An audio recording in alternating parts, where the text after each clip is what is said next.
Kaixo, Lanbroa Kultur elkartetik nator, hitzaldi berri bat aurkeztera. Hitzaldisa arkeologiaren zikloaren barruko bigarrena da. Dako ziklo bat arkeologia iraganeko zientzia forense izenburuakin. Eta horren barruan orain aurkeztuko dudana da iraultza neolitikoa. Teoria eztabaida ezina auzitan izenburua daukana. Paleolitotik neolitora igarotzea, gizateriaren historian izandako aldaketa handienetako bat bezala aurkeztu izan da. Askotan, iraultza neolitoarra kontzeptuaren bidez aurkeztua.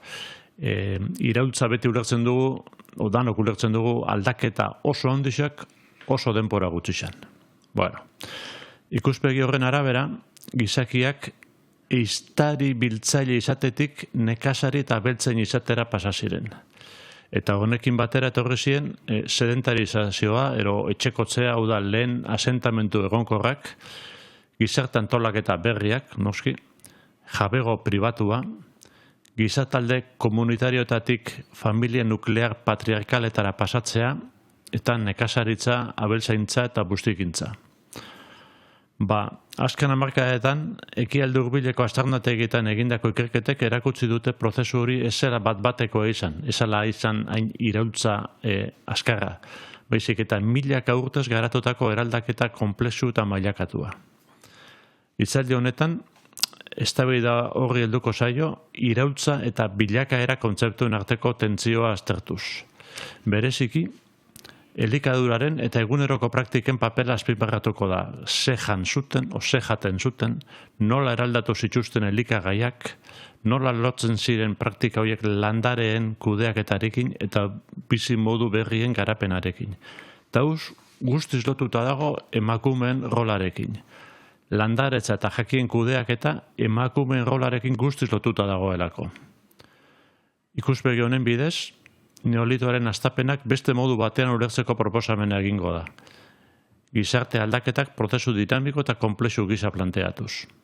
Eta hizlaria zein izango da? Bueno, hizlaria Amaia Arranz Otaegi izango da. Tolosan jaioa, historian lizentziatua 2009an, eta 6 urte beranduago arkeobotanikan doktoretza lortua Euskal Herriko Unibertsitatean.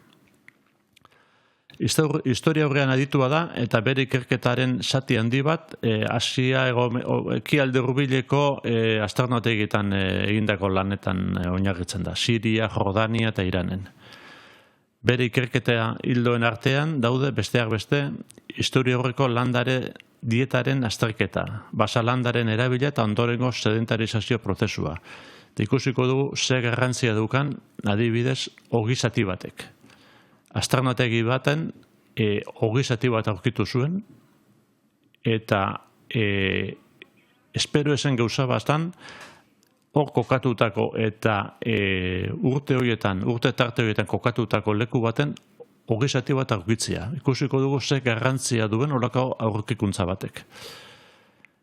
Ikertzaile bezala lan egin du maila handiko lekuetan, Kopenhageko Unibertsitatean, 2005-tik hogeira, eta Marie Sklodowska Curie proiektu baten buru izan da Parisko Historia Naturalen Museo Nazionalean, 2020-2021 urteetan. Eta Asiako hego-mendebaldeko azken ehiztari biltzaileen eta lehen nekazari komunitateek kontsumitutako elikagai hondarrak ikertuz. Gaur egun, Madrideko CSIC edo ikerketa zientifikoen kontseilu gorenaren historia institutuan ari da lanean. Eta hitzaldi hontara gonbitea luzatzen edizue guztioi, maiatzaren 15ean, atzaldeko 7etan Bergarako Hiritar jauregian.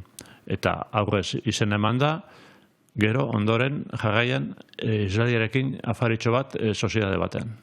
Eskerrik asko.